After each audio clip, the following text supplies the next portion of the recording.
Akkam jirtu hordoftoota keenya kun Qophii Gombisaa Ogeeyyiiti. Qophiin Gombisaa Ogeeyyii akkuma maqaa isaatii ogeeyyiin garaagarii mari'achiisuudhaan karaa sarara saatalaayitii ONN isiniif dhiyeessa. Qophii kana karaa YouTube yookiin Facebookidhaanis argachuu akkuma dandeessan laayik nu gochuu yookiin immoo sheer nu gochuus hin dagatinaa. Feesaan an Salamoon Namarraati.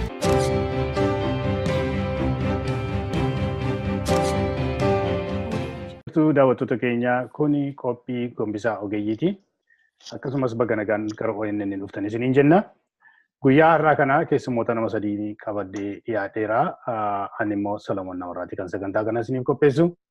Keessummooti keenya har'aa obbo Israa'el Sobbooqaa, Dr. Beenyaa Dhugaasaa fi Raajii Guddataati. Raajii Guddataa baay'een keessanii nu beektu miidiyaa irratti. Obbo Israa'eliinis Dr. Beenyaas yeroo baay'ee argitaniitu. Dhimmi keenya har'a irratti haasa'uu kaane haalli naannoo Oromiyaa keessatti yeroo ammaa kana adeemaa jiru uummata keenyas haa ta'uu saba keenyas haa ta'uu dhaabolee siyaasaa kan biraas yaaddessaa ta'eetu argamaatu jira. Haalli kun akkasittiin itti fufeennaan uummata Oromoo biratti rakkoo biraan fiduu danda'u, saba keenya irratti dhiibbaa fiduu danda'u. Kanaaf maal gochuutu irra jiraata? Warri sagaleen isaanii yookiin immoo ololo dogoggora garaagarii ol irratti oofuun kun badiinni uumuu danda'u maal ta'uu akka qabuu fi akkamitti wayyoo akka qabu irratti waliin mari'achuudhaaf adeemnaa jechaadha. Kanaaf akka nu hordoftan isin gaafannaa. Obboloota tokko baga nagaan dhuftan. Baga nagaan nu eegde. Baga nagaan nu eegde. Amma naannoo Oromiyaa keessa innaa fudhanne iddoo garaagariitti rakkina garaagariitu argamaatu jira. Gara dhiyaatiin immoo inni ilaallee rakkinni isaa inumaayyuu hammaataa adeemeetu jira jechuudha. Mootummaan ce'umsaa kun Dr. Abiyyis erga aangootti dhufaniiti yeroo kam caalaayyuu rakkina guddaa keessatti yeroo argamuti ilaallaa jechaadha. Har'a obbo Lammaan illee walga'ii isaanii Shaashamannee keessatti jirutti yeroo isaan kaasanii rakkinni kun amma jiru caalaa akka ta'e himuu jechaadha. Waraana kana gara kanatti geessuun gara dhiyaatti geessanii har'allee gidduu kana lolatu jira jechaadha. Gara dhiyaa gara beekii kana keessaa warri Beneeshaangul har'umallee iddoo garaagariitti waraana garaagarii banaatee jiranii. Mootummaan giddu galeessaa akkamittiin kana callumedhee ilaalu waraana sitti geessuun maaliif barbaachisaadha? Kan nagaa buusuu danda'a saba keenyaa fi yookiin gara tokkotti ceessuu hin danda'a. Immoo uummati mootummaan kun ilaalchisa saba Oromoo irraa fedhii saba Oromoo irraa waan disconnected ta'es fakkaata al tokko tokko yeroo ilaallu. Kan akkamitti ilaaltu mee Dr. Beenyaa irraan qaba? Galatoomii obbo Salamoon biyya sana keessatti wanta meeqatu ta'aa jira wal faana. Tokko riifoormii militarii keessatti fiduudhaaf tattaafataa akka jiru mul'ata. Dr. Abiy han achi keessatti maaliif riifoormii fiduu akka barbaachise ifaa ta'a. Maaliif waraanni sunni waraanni amma wanaatti jiru kuni wayyaana wayyaaneeti malee wayyaana Itoophiyaa sana iyyuu miti. Kanaafuu waraana sana keessatti yoo jijjiirama dhufe biyya sana keessatti jijjiirama fiduu dandeenyaan jirurraa hanka'e fakkaata. Uummanni Oromoo iyyuu akkuma kaleessa har'as dhiigaa jira, har'as bo'aa jira. Fakkeenyaaf naannoo baharraa gara reeffa nama 200tu argame jedhama. Wanti kun nama gaddisiisaadha. Garuu hin himamiin miidiyaan kafariin godhiini namoota miliyoonii tokko qeerraa buqqa'e irraa kan ka'anii namoota hedduutu gaaga'ama kanarraa kan ka'e akka du'aa jiranii miidiyaan kafarii gochaa jiru. Probably natural death jedhanii fudhatamuu mala garuu dubbiin uumamaa miti jeequmsa kanarraa kan ka'edha namoonni hedduun du'uu akka danda'an. Qormaata waa'ee fayyaa irratti agarsiisanii uummanni qeerraa buqqa'ee balaa du'aatii parsantii hamma 2tti dabala. Dhibba keessaa hamma 2tti dabala. Kuni miidiyaan kafarii gochaa jiru wanta guddaa deemaa jira. Osoo kuni ta'aa jiru karaa lixaas waan akkasii kun ammoo sitti bobba'amee jira. Uummatatu qeerraa buqqa'a. Uummatu jeeqama ijoollee mana barumsaa dhaqaan jirtu kuni gaaga'ama guddaadha. Gaaga'ama guddaa kana keessatti mootummaan hangochuu danda'u gochaa hin jiru. hangochuu danda'u gochaa hin jiru. Isarratti waraana bobbaasee warruma uummata irratti jeequmsa gad dabalu mul'ata. Kun nama gaddisiisaadha. Dr. Abiy waan akkasii kanarratti tuni ani neegne waan akkasii kun biyya Oromoo keessatti liidarshippii Dr. Abiy jalatti liidarshippii obbo Lammaa jalatti balaan akkasii uummata keenya irra gahaa jedhee. At the same time yeroo tokko naan argu isaanumtuu murteessuu dadhabannaan jedhu yaadda'aa fi murteessuu kan jedhu militaarii sanarratti aangoon qaban ta'a yoo aangoo qabaatanii dhaabachuu hin danda'an ta'a jedhu yaadda'aa fi yeroo tokko immoo akka isaan gochuu danda'as immoo nama mul'ata. Kanaafuu beektee hanta'aa jiru kun by all means unacceptable fudhatama hin qabu. Fudhatama hin qabu. Uummanni Oromoo nagaa barbaada. Nagaa keessadha tokkummaan mul'ata. Tokkummaa sana keessadha han uummanni Oromoo bakka har'a jirurraa gara fuulduraatti socho'uu danda'u. Nagaan leadershippiin Dr. Abiy fi obbo Lammaas hanteestii ta'u kanarratti. Nagaa buusuu hin dandeenye taanaan kufaniiru jechuudha. Failed leadership ta'a. Kanaafuu kan wanta akkasitti akka himamatan hin barbaadu karaa mataa kooti. Kana keessa bahuudhaaf tattaaffii guddaa gochuun isaanitti jira. Waraana hin barbaachisne keessa dhaquun nutti hin jiru. Walii keenyas halagaa biras halagaa uummata irratti Oromoo irratti bobba'ee jiru irraa dhaabuu danda'uun isaanitti jira hin jedhuun qabu. Obbo Israa'el amma inni teessee ilaaltu gidduu kana rakkinni kun gara hundumaatiin akka nagaan bu'uudhaaf yookiin immoo tooniin nagaan bu'u keessumaa hooggantoota viidiyoo irraa yeroo dhageeffatu wanti isaan feesbuukii irratti poostii godhan wanti isaanii dubbii sobaama fakkeenyaaf maanguddoota dheengadda gara dhiyaa deeman irratti olola afuufanii kuni nagaa buusuudhaaf itti hammeessaa deema malee waan kana laaffisaa deemaatiin jiru. Waan akkasii irraati of eeguun isaa irra jiru maaliif amma hooggansa tokko keessa jiraattetti feesbuukii irratti wanta itti poostii gootu no more kan personaalii miti kan dhuunfaa gadii miti jechaadha. Yooma kan dhuunfaa gadii ta'eyyuu akka waan dhaaba buutee barreessiteetti ilaalama saba biratti jechaadha yookiin Oromoo Oromootaa biratti. Kuni akka disiipiliinii waan dhaabichuma keessa iyyuu hin jirre fakkaata. Kun immoo jeequmsa uumaa jechaadha. Warra kaan irraas dhaabolee siyaasaa warra kaan irraas of eeggannoon haasa'uun wal kabajuun utuurra jiraatanii nagaadhaan amma kun hiikkachuu danda'u jechaadha. Hiikuun hin danda'ama. Kanarraa of eeguun sirrii miti maaliif olola sobaa walirratti fufuun yookiin immoo waan hin barbaachisne disiipiliinii dhabuun kun akkamitti ilaalla? Gaariidha Solomoon fayyaa ta'e gaaffii gaariidha kun irra deddeebi'ee wanta mul'achaa jirudha. Naamusi adda OPDO yookiin ODP keessatti adeemaa jiru seer-dhabummaan dhaabicha keessatti dagaagaa jiraachuu isaatu mul'ata. Walta'iinsi kaleessa mallatteessanii har'ayyuu hojiitti hiikuu rakkachaa jiru isa inni gararraa murteesse inni gajjallaa diigaa jira. Sababa kanaaf caasaan gadi deemu caasaan gararraati gara gajjallaatti ajaji yookiin hojiin hojjetamuu qabu sirriitti adeemaa hin jiru. Dhaabichi akka dhaabaatti duwwaa osoo hin ta'in dhaabichi dirqama isaa akka mootummaa naannoo Oromiyaa bulchuutti iyyuu raawwachaa hin jiru. Kanaaf dhaabichi akka dhaaba mootummaa naannoo Oromiyaatti dabballooti isaa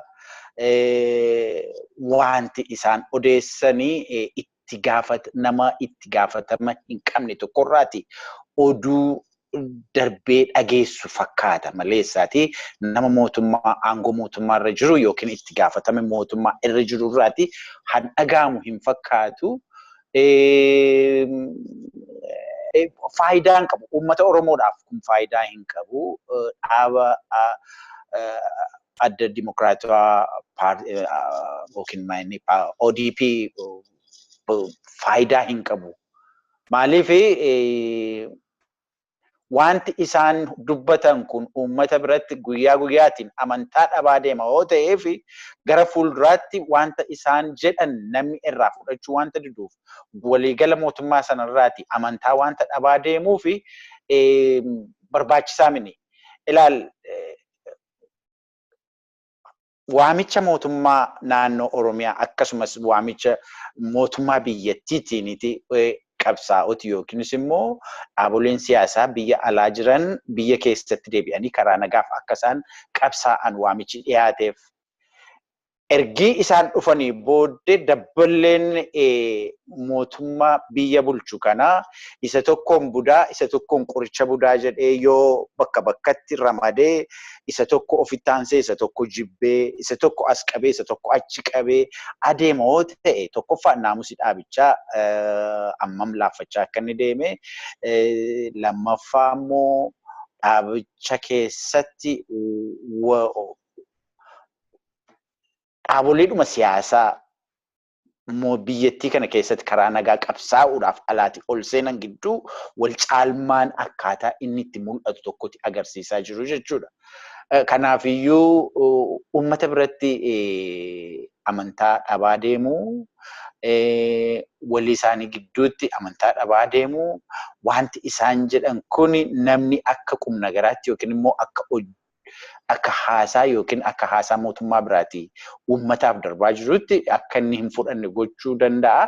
Kanaafiyyuu wanti isaan jedhan kun haasaa isaan dubbatan kun disipiliinii isaan ittiin masakaman amma naamusi isaan ittiin masakamaa jiran kun iyyuu wal gaggaafachiisaa deema. Maaliif amma uummati walumaa gala dhaabicha mootummaa naannoo Oromiyaa bulchaa jiru kanarratti amantaa dhabuudhaaf deemaa jira. Maaliif inni gararraa wanta gara biraa haasa'a, inni gajjallaa immoo wanta gara biraa hojjetaa jechuudha.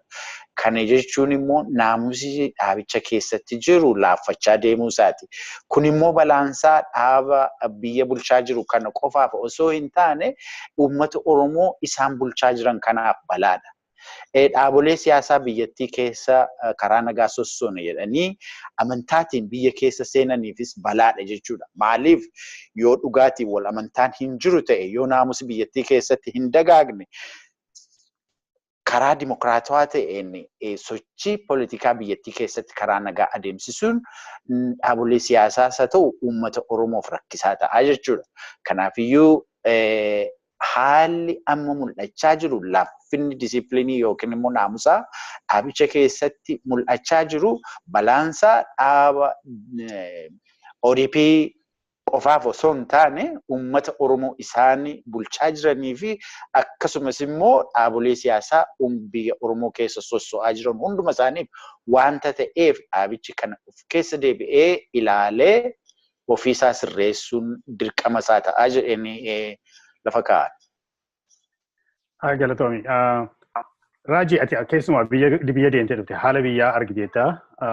Warri mootummaa Oromiyaa akkaataa isaa itti socho'anii adda bilisummaa Oromoo wajjin rileeshinii isaan qabaatanii dhaabolee siyaasaa kan biraa wajjin rileeshinii isaan qabaatan argateetta jechaadha. Amma fakkeenyaaf gidduu kana biyya deemanii yeroo jaarsoliin dhaqanii dhufanii har'a BBC irratti afaan Oromoo irratti dhaggeeffattee ta'e waraanni godaa kan inni haasa'u bulchiinsi keenya yookiin immoo hooggansi keenya Finfinnee jira. Rakkinni nuti qabnu wanta Eertiraa irratti olii gallee dhufne sanatti bakka ga'uu dadhabanii bakka ga'uu qabasa jedhu keessaa tokko ture jechaadha dhiyaatan. Gaaffiin rakkoon inni guddaan irra jiru jechaadha. Rakkoo kana utuu hiikuun danda'amu waan irratti olii galanii dhufan utuu bakkaan ga'uun danda'amu maaliif inni isaan waraana banuun isaan barbaachise hiikuu hin danda'amu. Moo dandeettii kana hiikuu hin qaban dhuguma olii galanii dhufan sana hojiitti jijjiiruudhaa fi dhaaba isaanii yaadeektu eeyyamuu fi qabamu. Maali karaa tokko immoo na biratti namooti kan isaan haasa'anii uummatatu dide uummati shakkii amma obboleessi Qophii Israa'el dubbatu kana ammayyuu amantii guddaa ofii irraa qabaataa hin jiru. Uummatis didaa jira jedhani uummata waraana qofatu hin ta'in uummatis akka isaan hin hiikkanne kan didaa jira jedhani ilaala akkamitti argita ilaaltame kanatti. Ayyee galatoome Salamoon wanti gurguddoon Dr. Beenyaanis Israa'elis kaasaniiru gaaffii dhimma araaraa fi naannoo lixa Oromiyaa jiru irratti ittiin dhufa waan isaan kaasan irratti wanti dabaluu barbaadu tokko jiraate. Mootummaa sana keessa mootummaan kun waa sadii takkaa oofaa jira. Tokko riiformiin barbaada jedha. Gaaffiin bu'uuraa uummanni barbaadee ka'ame jijjiirama. Jijjiirama sanas nama biraarraan barbaadinaan isiniin fidaa jedhe mootummaan kun jechuudha. Riiformiin qopheessaa, riiformiin godhaa jedheetu jijjiirama of keessatti godhe kaasaa jira jechuudha. Inni gara biraan immoo jijjiirama kana dhugoomsuudhaaf araara yookiin immoo isa dirree dimokiraasii bal'isuu jechuudhaan jaarmiyaalee siyaasaa fidee biyyattii keessatti bulchiinsa gaariin dagaagsaa jira jedha. Sadaffaa irratti immoo warraaqsa dinagdee jedheetu oofa waa sadii waltakkaa oofaa jira jechuudha. Iddoo kanatti wal hubachuun caasaa jijjiirama kana nan fida jedhee ofitti fudhatee fi caasaa raawwii sana raawwatu warra gajjallaa jiran jechuudha. Hubannoon isaan gidduu jiru akkuma Dr. Beenyaa fi obboleessi Israa'el kaasanii wal hubachuutu hin jiru. Ani uummanni kun gaaffii bu'uuraa qaba. Gaaffii bu'uuraa kana immoo nutu deliver godha akka adda wayiitti jedhee hoogganni irra keessaa dhiyeessaa jiru ka gajjallaa jiru ka hojii sana hojiitti hiiku hojummaanni kan isa ilaallatu immoo isa kana anatu qopheessaa anatu dhiyeessuu qaba jedhee of qopheessee hin jiru jechuudha. Service delivery gochuu miti hojjechuuf mooraalii hin qabu. Nu nama caasaarra deemneerra godinarra deemee aanaarra deemeera. Mootummaan deliver godhaa hin jiru. Wayi tokko hojiin hin jiru osoo dhattanii ilaaltanii ka ija keenyaan arginu. Nu biyyarraa arga baanee turreerraa waraqaa barnootaa keenya wantoota gaaraa haaromfachuuf waajjira keessa deemneera. Namni hojii hojjetaa jiru hin jiru mooraalii hin qaban jechuudha. Even qeerroo fi abbootii gadaati shaadoo gavarmentii ta'ee hojjetaa jira sadarkaa gandaaf aanaa yoo deeman. Kanaaf caasaa wal hubataa hin jiru isa jedhu tuquu barbaadeen iddoo isaan kaasanitti wanta hin dabalu. Akkuma kaastee gaaffiin naannoo lixa Oromiyaa keessa jiru keessumaa waraana bilisummaa Oromoo wajjin qabatee ol jiru gaaffii ifa jiruuf kan uummanni gaafatuuf kan waraanni sun gaafatus kan ifa jiru jechuudha. Araarri waliigalteen Asmaraa Akkoordiin hojii hiikamudha gaaffii biraan qaban. Iddoo kanatti maaltu dhalatee jedhanii ilaaluutu gaariidha. Tokko gama mootummaatiinis uummannis adda bilisummaa Oromoonnis iddoo itti qeeqamuu qabanitu jira jechuudha. Sadarkaan leveliin itti qeeqaman garaagara ta'uu danda'a. Mootummaani rakkoo kana waaraa nagaa Oromiyaa keessatti fiduudhaaf addi bilisummaa Oromoo wajjin yeroo araara godhu mootummaa naannoo Oromiyaa miti ka araara godhe. Mootummaa biyyattii bulchu mootummaa federaalaadha. Mootummaa biyyattii bulchudha. Akka adda wayiitti jechuudha. Raawwii araaraa kana immoo sadarkaa federaalaaf sadarkaa naannootti kan raawwatamutu jira araara kana keessatti. Naannoleen roolii qaban qabu. Maqaa Oromoodha waan qabsoon geggeeffamu saba Oromoof waan ta'eef sadarkaa federaalaatti akka biyyaatti immoo paartiin biyyattii bulchu kan raawwiin raawwatutu jira jechuudha. Adeemsa kana keessatti rakkoo ka dhaleesse hojiin araaraa kun maaf hojiitti ni hiikamne. Rakkoo kana ka dhaleesse eenyusa jedhan ilaaluutu murteessaadha. Tokko araarri kun mootummaa Itoophiyaa fi adda bilisummaa Oromoo gidduutti yeroo ta'u uummanni Oromoo consulted hin taane paartiilee lamaanidha kan araara kana raawwate. Har'a garuu uummanni Oromoos araara sana dhugoomsuu keessatti shoora qaba. Dhimma araaraa sana hubachuufis immoo Oromoon maalla jechuudha. Main core playeridha jechuudha iddoo kanatti hawaasni Oromoo. Kanaaf hiriira bahee gaafataa ture. Yoo waraanni kun hin hiikkatu jedhoote sirni araarri kun itti raawwatamu immoo iddoo ilaalamuu qaba jedhatee mootummaanis gattaa'ee addi bilisummaa Oromoos gattaa'ee uummata Oromoo consult godhaa jira. Abbaan keenya uummatadhaa jedhaa jira. Mootummaan naannoo Oromiyaa obbo Lammaan gooftaan keenya uummatadhaa jedhaa jira. Addi bilisummaa Oromoos uummata naangoomsaa naangoof hin qabsaa'uu jedhaa jira. So uummanni maal jechuudha iddoo kanatti uummanni kun murteessaadha jechuudha. Kanaaf uummanni kun consulted hin taane hin hubanne araara kana raawwii araara keena keessaatti abbaan dhimmichaa uummata Oromoodha waan ta'eef uummata Oromoo sadarkaatiin consulted hin goone. Warra paartii siyaasaa qofaa miti civil societies dhumarratti dubbadha. Anofii kiyyas waraana waan tureef waan waraanaa namoonni ogummaa waraanaa qaban akka sabaatti Oromoon daangaasaa eeggachuuf egeree nagaasaa eeggachuuf maal godhuu qaba. Professionals consulted ta'uu danda'uu qabu jechuudha. Wantoonni kun raawwiin kun steppii eegee waan hin deemneef maaltu dhalate jechuudha. Araara yeroo jedhamu ni bokokame malee hin gabbanne jechuudha. Bokokuuf gabbachuun garaagara. Nagaa biyyattii sana keessatti fiduu paartiileen siyaasaa dhufanii biyyattiitti qooda fudhachuu araarri kun dhugoomuuf maaltu isa barbaachisa kan jedhu hin hubatamne jechuudha.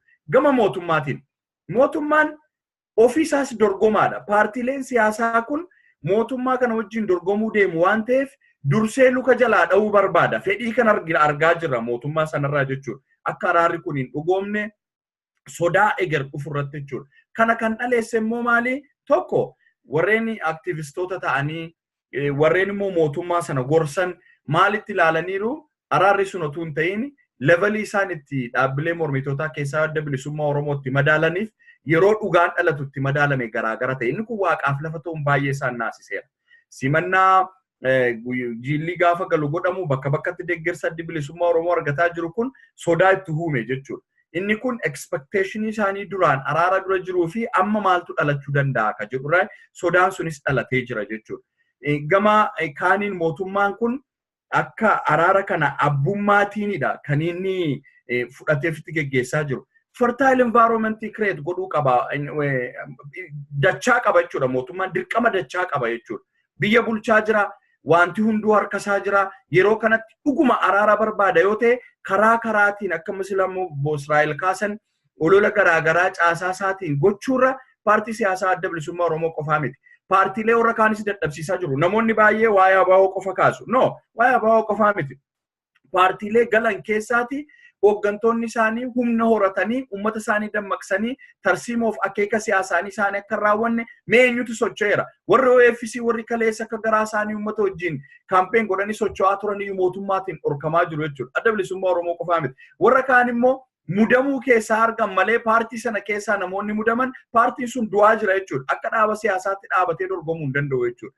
Wantoonni sistemiitiin deeman kun mootummaan dhaabatee of ilaaluu qaba. Mootummaan dhuguma araara kana laphee irraa barbaada yoo ta'e fertile environment create gochuu danda'u qaba. Gama mormitootaatti sii dhufa. Mormitoon adda bilisummaa Oromoo irraa kaasee bu'uurri araara sana uummata Oromootiif wantoonni ifa ta'an wantoonni ifa hin taane jiru. Isa ifa ta'uu qabu miseensa isaaf waraana isaaf wanti sadarkaa leveliin itti ibsame jira. Garuu uummanni Oromoo ammas abbaadha waan ta'eef consulted ta'uu danda'u qaba. Iddoo kanatti sagaleen uummata Oromoo dursa qabaatee addi bilisummaa Oromoos bakka bakkatti waraana laalchisee maaltu ta'uu qabaa ka jedhudha jechuudha. An poolisii Oromiyaan hin ture. Waraana bilisummaa Oromoo keessas yeroo garaagaraatti leenjiitiin wal argee nan beeka. Rakkoon jiru maali? Waraanni bilisummaa Oromoo dhufee poolisii Oromiyaatti haa makamu ka jedhu kan uummanni kaasu jira. An akka ogummaa kiyyaatti wanti hin dubbadhu. Bar waraanni kun dhufee yoo waraana poolisiitti dabalame seera poolisii yookiin seera waraanaa keessatti otuu ajajaan kumaalaan tokko jiru ajajaan 100 aangootti ajajuun argatu beeki lafoota. Waraanni bilisummaa Oromoo dhufee poolisii Oromiyaa qabu 10,000 keessatti dhufee qooda fudhatee ta'e lafoota bu'aa qabu hin qabu. Achi keessatti maalti ta'uu qaba? Aangoomuun waraana bilisummaa Oromoollee decision maker ta'anii qoodama fudhachuu qabu. Isa kana gochuuf immoo seera cabsanii wantoota sirraa'uu qaban. Yeroo tokko yeroo araara fidduu murtii siyaasaa fudhatta. Mootummaanis murtii siyaasaa fudhatee bifa kamiin aangeessamee keessatti raawwii murtii fudhachuu qabu. Yookiin immoo humna addaa biyyattii sana tiksu gara lamaan keessaa qixa kan ta'e walitti fiduu danda'uu qaba.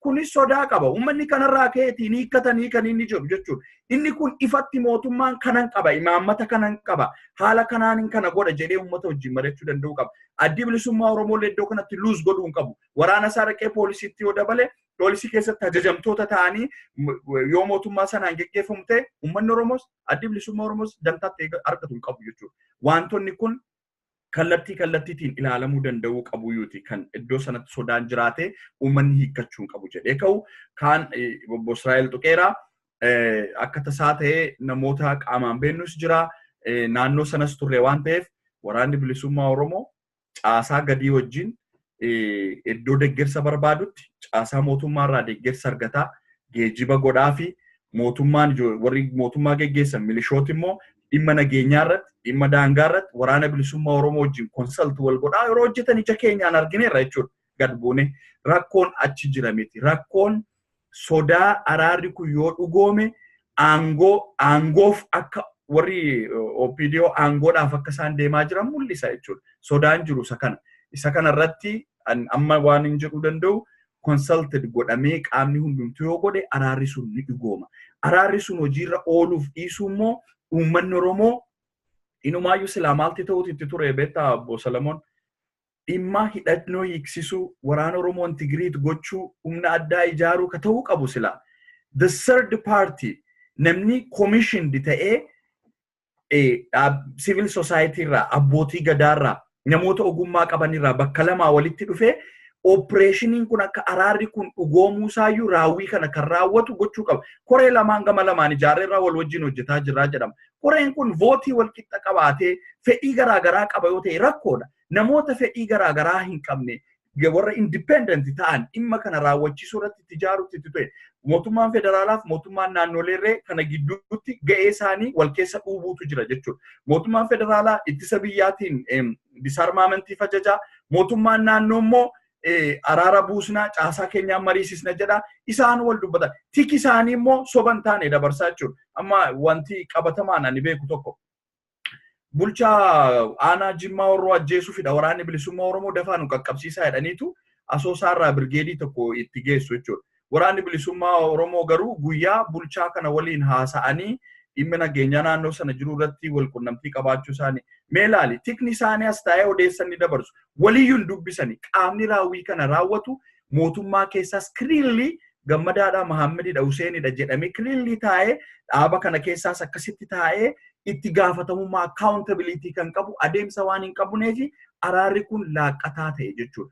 Ammas mootummaanis uummanni Oromoos addi bilisummaa Oromoos dhaabbatanii ilaalanii rakkoo kana dhugoomsuu irratti hiikuu irratti hundumtuu ga'eerraa eegamu ba'uu qabu ka jedhudha. Gama nu ilaallatuunis akka miidiyaatti iskaleet godhanii wantoota hin taane daddabarsuu irra dhugaa jirtu itti gaafatamummaa fudhatanii dabarsuun naannoo sanattis taphatamuu qaba ka jedhuun kaasuu barbaada Salamuun. Dr. Beenya dhugaan isaa garuu minna teessee ilaalte warra gajjallaa qoba miti. Kind of confusion wayiitu jira. Even obbo Lammaanii yeroo walgahii garaagaraa irratti haasa'u mataan isaa inni har'a haasa'e inni kaleessa haasa'e yoo waliin argu. Amma innaa fudhattee akka Oromoon ol jaallannu akka tokkummaa qabaachuun irra jiru bilisummaa keenya ga'uudhaaf amma torban darbe irratti haasa'u bilisummaa yeroo obbo Lammaan jedhu maal jechuudha jedha. Bilisummaa keenya sana ga'uudhaaf tokkummaan hojjechuutu irra jiraa jedha. Har'a immoo innaa ilaalte bilisoomnee irra nuti. Qawwee qabannee deemuun nu barbaachisu bilisoomnee irra miti warra odeensii iyyuu akka isaan harka walitti rukutan godhaa jechaadha. Isarra immoo deebi'ee immoo Oromoon wanta qawwee qabatee adeemeefiti warri ollaan sanyiin Beneeshaangulfaa kun dhufanii Oromoo rukutaa jiru. Utuu nuti qawwee hin qabnu ta'e namni nuti dubbatu hin jiru jedha. Which is absolutely ridiculous dhugaa soofennaa ta'e. Uummata Oromoo deebisee bileemii gochaa jira jechaa deebisee jeessa. Amma jaa warri dheengadda kan inni dubbate afaan Amaarinyaatiin kan inni haasa'u tokko uummati kan inni didee adda bilisummaa Oromoo siikachuu hin qabu jedhee kan inni diduu uummati security dhabeera waan isa eegu dhabeera mootummaarraa abdii dhabeera jechaadha kan daangaa hundumaatti sin eegu karaa Sumaalee eegee dadhabee karaa Beneeshaangul eegee dadhabee karaa giddu galeessaa eegee waan dadhabee fi ofirratti hirkannootti deemaa jira jechaadha uummati gara ofiisaatiitti jechaadha harka isaa rakkeetti fudhachuudhaan. Kun isaan keessayyuu warrumti gararraayyuu fedhii uummata Oromoo kana waan sirriitti hubatan natti hin fakkaatu akkan ilaalutti akkamitti ilaaltatime. Waan kun beektee waan har'a dhalate miti. Waan yeroo baay'ee turedha. Otoo akka faranjiitti ilaalte systemic failure waan ta'e deemaa jiru fakkaata. Maal jechuu barbaade inni? Waan sobaa gaggeessuun kun ajandaa TPLF isaan sammuu isaanii keessatti biqilchiteedha. Ani waa'ee biyya sanaa nama hordofa yeroo baay'ee beektaa. Bara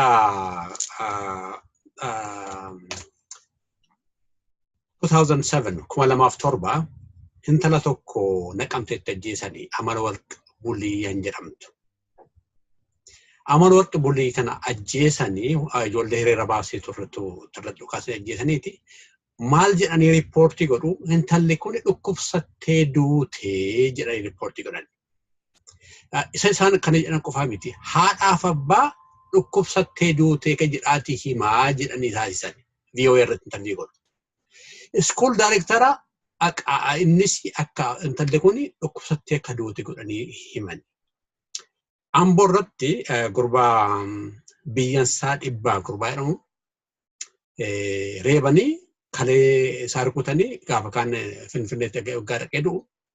Isas maal jedhanii riippoortii godhanii kaansariin du'ee jedhanii twist even abbaasaa intarviyuu godhanii twistii godhanii informationii. Biyya keenya keessatti mootummaa wayyaanee jalatti sobatu ogummaa ta'e. Sobatu jireenya ta'e namaaf. safuun Oromoo sun hin bade beektee jireenya TPLF irratti. Inni kuni sistema biyya sana keessatti sistema ta'ee jira. Warri OPDO yogguma sana maqaa isaanii jijjiirrachuuf ka'anii hunda caalaa han isaan jijjiirrachuun itti ture, han isaan of gaafachuun itti ture, wayyaaneerraa maal fudhannee of keessaa qabna. Yaada maaltu nu keessa jira, maal harcaafannee qulqulleeffachuun nutti jira jedhanii of gaafachuun isaanii ture. Hin gaafanne. Achi keessatti maaltu isaan tafe? Ammos sobuun ogummaa ta'e. Sobuun immoo maal ta'a uummata keessatti? Credibility fudhatama dhabuu isaanii irratti ammos jajjabeessee irratti dhiibbaa isaanii irratti qaba.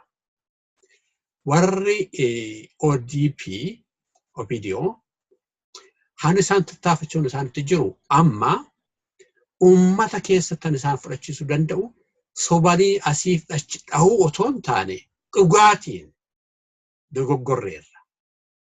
Gara fuulduraatti akka addaatti hojjechaa jira. Akka addaatti hojjenna. Har'a uummata keenyaaf kan bu'aa qabu nagaadha. Nagaa isa walii galle sanarra hojiirra oolchina. Uummanni Oromoo jijjiirama kana keessatti qooda nuyi goone, qooda nuyi qabnu kireditii nuuf kennuu nutti jira jedhanii falmachuurra akkuma yeroo wayyaanee sana wajjin hojjetamu sana waliin dha'uun suni balaa guddaa isaanirra buusaa jira. Isaan immoo kana ofirratti arguu dadhabaniiti jeequmsa hin taane keessa ofiis gashanii uummata Oromoos gashaa jiru. Akkuma tuu kaaftee obbo Lammaan humni isaa dhugaa dubbachuu isaa keessaa akka ta'u hubachuun nutti jira.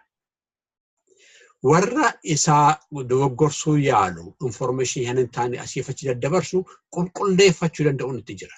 Yoo hin qulqulleeffanne innis isaanuma wajjiniinidha himatama. Himatamuun kun immoo yoo jaallannes yoo jibbines yoo isaan jaallatanis yoo isaan jibbanis yoo adda bilisummaa Oromoo jaallatas jibbes addunyaan kun hin deemtu gara demokiraasiitti deemti. Dhaabuu hin danda'u eenyuyyuu.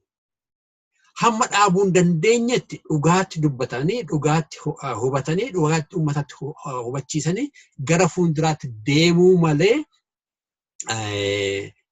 dubbii waliin dha'uun, dubbii fakkeessuun bu'aa hin qabu. Uummanni keenya kan bu'aa qabaatee gara fuulduraatti deemu dhugaaf dhugaa walitti meeti. Achi keessadha humni jira. Achi keessadha ogummaan jira. Achi keessadha tasgabbiin jira. Tasgabbii sana keessattidha uummanni keenya gara fuulduraatti deemuu danda'u. Qabxii obbo Raajiin kana keessatti kaasee tokko beektaa waa'ee militaarii waggaa intigireetii godhan. Muuxannoo South Afrikaatu jira waa'ee kanarratti kan ta'e. Isaan irraa baruun nutti jira. South Africa keessatti maal ta'e? Waraanni ANC, African National Congress, fi mootummaan apartheid government yoggaa militaarii isaanii walitti fidan akkatti walitti intigireetii godhantu jira. Pirinsipilii sanarratti baramee achirratti hundeeffamee koreetiin gaggeessame akkuma Raajiin jedhe. Mootummaaf ANC qofaa mitan jedhe. Third partytu achi keessa ture akka fairly ta'uudhaaf. Isaan kun sagalee walqixxee qabaatanii inni kun 5 qaba inni kun 5 qaba ta'e at the end of the day adda isaa deemuu gochuu hin danda'an. Civic organization achi keessa jiraate garuu positionii wanta fudhatuu fi wardoggommii isaan iddoo yoo jiraate fal argatee deema. Yoo kana ta'uudhaa baate akka ammaa kanarratti confrontation, unnecessary confrontation uummata keenya irratti balaatti dhufa. Halagaan uummata Oromoo irratti babba'e uummanni Oromoo hidhatee waan jiruuf miti. Uummanni Oromoo irratti han bobba'ame uummata Oromootu hidhatee hin jiru. Nama hidhatee jirutti, hawaasa hidhatee jirutti halagaan bobba'uu hin danda'u, hin sodaata. Han ta'aa jiru garuu uummata Oromootu hin hidhanne. Uummanni Oromoo hidhachuu nutti jira. Warra hidhates hiikkadhaa jechuun unnecessary, irrelevant. Especially now, har'a yeroo halagaan irratti bobba'ee jirutti. Gara fuulduraa sanatti integration sana akkamittiin goonaan suni han irratti hojjetamuu nutti jirudha. An jedhu dabarsuu barbaada. Israa'el amma inni fudhatte tokko Gimboota sabaniini gadda fakkeenyaa fi uummati keenya amantii kan inni irraa dhabaa dhufe gara caalooni. Gimboota sabanii nama gadda Profeesariin gadi ba'ee waraana 5,000 akka qaban akka isaan hin hiikkatiin jiran haasaa jechaa. Kan Oromoo irratti immoo abidda qabateetu waraanni itti gadi ergama jechaadha ajjeesuudhaaf Oromoo irratti. Utuu Gimboota sabanii waraana 5,000 hidhatee akka jiru jiru. Kan Oromoo akka aawaan adda ta'e jechaadha. Kana irratti illee waan tokko maxxansiteetta. Mangistiin daallaa kan jedhu tokko gara lachanuu gidduutti utuu qoodaan yookiin immoo loogoon utuu hin jiraatin akka ergamu kanatti barreessite jira jechaadha. Isa bukkeetti faaktarii baay'eetu jira jechaadha. Innaa ilaalte immoo ODP'n haaromneerra jedhu gidduu kana immoo innaa ilaalte warra dhiibin shaaran yeroo darbe aangoo irraa yaada garaagariin kaasan aangootti deebisaa jiru shuumaa jiru jechaadha deebisanii. Uummati keenya daangaa irraa yeroo inni buqqa'aa jiru responding godhe deebisanii uummata bileem gochaa jiru jechaadha deebisanii. Kana keessatti opiniyoon silaati uummati Oromoo waggaa 27 isaan badii uummata Oromoo irratti dalagaa turan dhiifama godheef sana carraa sana yuuzii gochaa jiran jechaadha. Carraa bareedaa ture isaan yuuz godhanii yeroo kanatti itti gargaaramanii uummata kana konfidensii keessatti horanii adda bilisummaa Oromoo irra dur ture irrayyuu itti fudhatama guddaa kan isaan qabaatan. Amma garuu uummata wajjin disconnect gochaa waan jiran fakkaata akkamitti ilaallan. Fayyaa ta'e Solomoon egaa wanta kana yommuu ilaallu gara seenaa biyyattiis gara seenaa Empire Itoophiyaa jedhamtu kanaa maal ta'aa akka ture yoo keessa deebinee yookiin of duuba deebinee ilaalle gaarii ta'a. Seenaan Empire Itoophiyaa seenaa loogiiti. Yeroo fedheyyuu yoomiyyuu uummata Oromoo fair ta'ee loogii tokko malee yeroo inni itti hojiirra oole hin jiru.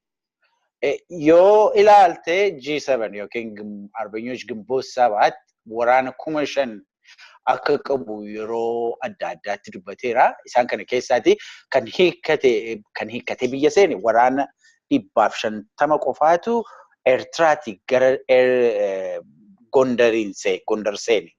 Kanarraa kan hafe waraanni isaanii biyya Itoophiyaa keessa mootummaatiin kan isaan morman egaati akkuma beekamu hidhannoo guutuutiin mootummaatiin mormaa biyyattii kana keessa sosso'aa ture ammayyuu kuma hidhateetti jira jechuudha.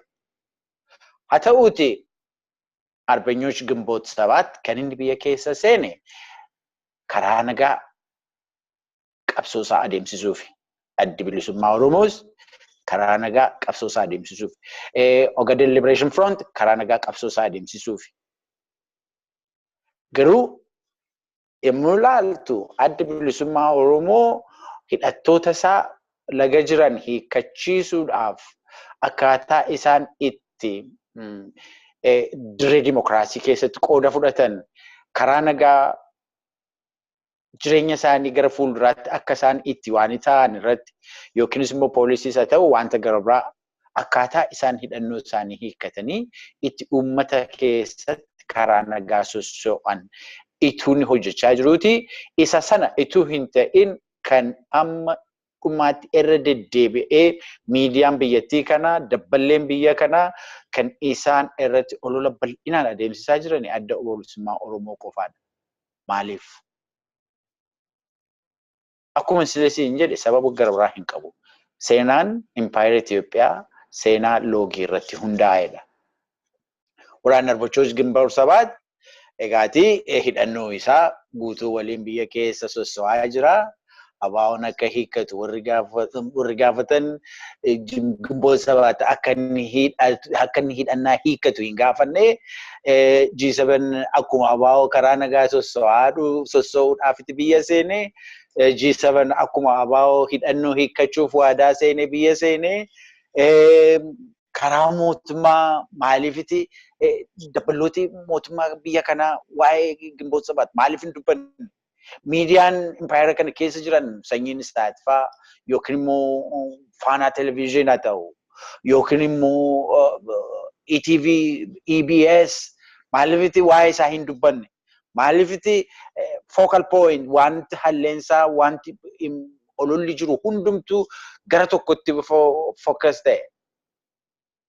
Haalli jiru jalqabumaa kaaseeti seenaadhuma biyyattii kanaa keessatti hankaasee ulee shimalarraa kaasee Oromoo hidhannoo inni qabu isa xiqqaa hankaasee harkaa irraatii kaasee hamma qawwee meeshaa inni horii isaatiin bitateetti hiikkachiisuun trendii dhuma darbe wanta ta'eef Oromoo hiikkachiisuu irrattidha kan mootummaanis qiyyaafatee miidiyaan biyya kanaas daballooti biyya kanaas guutummaan isaanii kan isaan irratti duula banan isuma tokkicha kana qofa.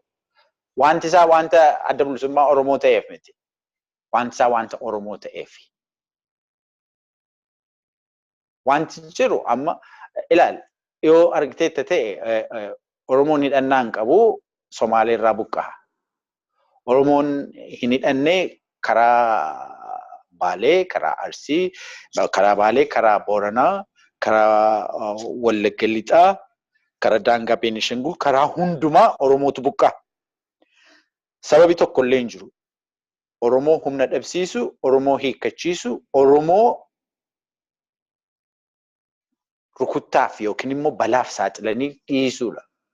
Kanaafiti ololli irratti baay'inaan adeemaa jira. Wanta adda bilisummaa Oromoo wanta ta'eef qofatu hin ta'in Oromoo wanta ta'eef natti fakkaata. Karaa koo. Galatoom Israa'el. Raaji amma gaafiin waan Israa'eliin gaafate keessaatii tokko kan haaromsi opiidiyoon dhuguma walaaf haaromsaa jiraatu jedhu amma jawarrillee irra dubbateera kan inni maxxanse tokko jirachaa. Warruma dura nama miidhaa dura deebisanii aangootti deebisu. Ololli isaanii gara miidiyaa independent kaan biraallee hooggansi isaanii hin deeman. Yookaan interviin godhan. Amma fakkeenyaaf ONN irratti isaanii godhu argeen beeku. Yookiin reediyoo kan biraa TV kan biraa irratti godhan warra kan isaanii ta'an irraa kana. Hololla warra kan biraa ol ga'iin dhaaboleen siyaasaa argama waaman irratti illee akka isaan argamuu hin barbaanne jechaadha. Kan jawwal kan inni yeroo darbe Facebook irratti maxxansitu. Ofii isaanii fi haaromuu dhiisaniitu gara fuulduraa deemuu isaaniitu gara duubaatti deemanii kan jedhu haasaa jira. Of haaromsaan jira utuu of haaromsaniiti silaati amma kun waraana Oromoodhaaf bilisummaa lamaan erga yeroo dubbatu warra bilisummaa keenya qabsaa'ee jedhee waraana adda bilisummaa Oromoo jechaa kan inni faarsaa ture jechaa. Nuuf bilisoomuuf. Isaan kana ajjin nagaa buusanii gara barbaachisetti geessuun maal amma kanatti ulfaataa ta'e. Kanaaf haaraaf jiru dhuguma opiidiyoon kan jedhamee yaada achi turte disi. Gaarii sila galmarratti tuttuqeera bokokkuuf gabbachuun garaagara dheera. Opiidiyoon yookiin piidiyoon riifoorm yookiin jijjiirama jedhanii kan ka'anii dubbichi ana caalaa beektu 1974 ilmaan qotee bulaatu sirna fiidwaalaa irratti kaase fincila. Kaasanii mootummaan sun kufuu yeroo mirkaneeffatu humni hidhatee dhufu humni dargii keessaa bicuun baheetu anatu gaaffii keessan sinii deebisa mootummaan kun burkutaa'eera kufeeraa jedhee ba'e jechuudha. Ayyee uummanni cunqurfamaan lafa isaa barbaada sirna fiidwaalaa kufuu barbaada waan ta'eef maal jedhee fudhate. Jijjiirama naa fidu jedheetu dargii jijjiirama fida jedhee fudhate. Fudhatee dargiin tureetu ajjeesuutti ka'ee rakkoowwan garaagaraa uumuutti ka'ee waan biraa ta'e jechuudha. Naasuutiin hin jijjiirama keessan fida jedhe jechuudha humni sun. Ammas piidiyoon kan godhaa jiru warraaqsi uummanni Oromoo qeerroof qarreen godhee waan hudhee mootummaan sun jiraachuu hin dandeessisne levelii sanarra waan ga'eef anatu jijjiirama kana sinii fidaa jedhe malee jijjiiramni Oromoon barbaadu sun maalii jedhee gattaa'ee of haaromse miti. Jechaan ka'e jechuudha. Ni bokoke malee hin gabbanne steeppii eege jechuudha.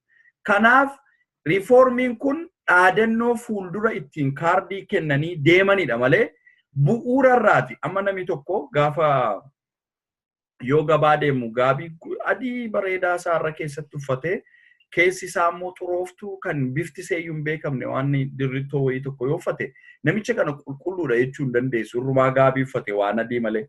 Akkasi piidiyoo jechuun wanti mul'atu irra keessaa riifoormii kana karaarra buusanii qabatanii adeemanii uummata ittiin gowwoomsu malee keessaa riifoormiif qophii miti.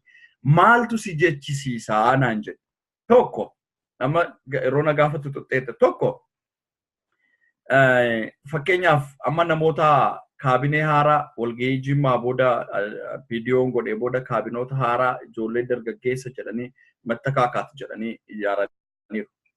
Mee sita agarsiisu akka nama dhuunfaatti warri kun jijjiirama fiduuf qophii yoo ta'an illee maaltu jijjiirameera yoo jijjiirama fide? Tokko imaammanni achuma jira. Imaammanni biyyattii ati itti bulchitu fakkeenyaaf bulchiinsa magaalaaf lafaatu jira. Hakkatti lafti Oromoo irraa fuudhamaa ture siistemii TPLF duraan diriirsee godhaa ture sun achuma jira yoo ta'e namni aangoo miti aanjiliin tokko inni waaqarraa lafa bu'ee dhufee iddoo sana yoo ta'e seeruma sana raawwachiisa seerichi hin jijjiiramne. Tokko seerri jijjiiramee jijjiirama fiduuf qopheessu takka biiroo kam keessatti iyyuu hin buune. Caasaan wal hidhaa tokko shanee ganda keessatti nama ittiin hojii tikaa hojjetan irraa kaasee caasaan gubbaatti amma gajjallaatti diriiree dur adeemu kan hojiin tarkaanfachiisne booddeessaan sun achuma jira. Akka mul'atuu fi ministeerota walitti dachaasuu jandarii baalaansii goona jedhanii fiduu inni sun beeki raawwattootadha malee hojicha kan raawwachiisuu danda'u sirni yookiin imaammanni jijjiirame tokkoyyuu hin jiru jechuudha. Inni kun maal agarsiisa kaa riifoormii sanaaf qophii miti. Inni kaan immoo mee amma yoo jijjiirama barbaanna ta'e sila tuxxaniitu gamma waan dhugaa dubbachuu qaba Oromoon wanta obbo Lammaan irraa haasa'an keessa wanta fudhadhe tokko naa liqinfamte tokko jirti. Oromoon hundumaa goota kodha hundumaa ettaniin simatiinaa iddoo rakkoon jirutti dhaabbu jedhaa dubbadhaa jedhanii natti toleera inni. Oromoon akkasitti walitti dubbachuu danda'uu qaba. Warra kanaanis dhaabadhaa sinis waan jettan nuuf hidhaan jirree akka jedhamuu qaban illee dubbataa jira. Obbo Lammaan jechuudha. Isa kana jechuun ammamillee akka namni isaan madaalaa hin jirree of ilaalchisa jechuudha. Ofumaa yeroo ba'anii akkasitti dubbatan.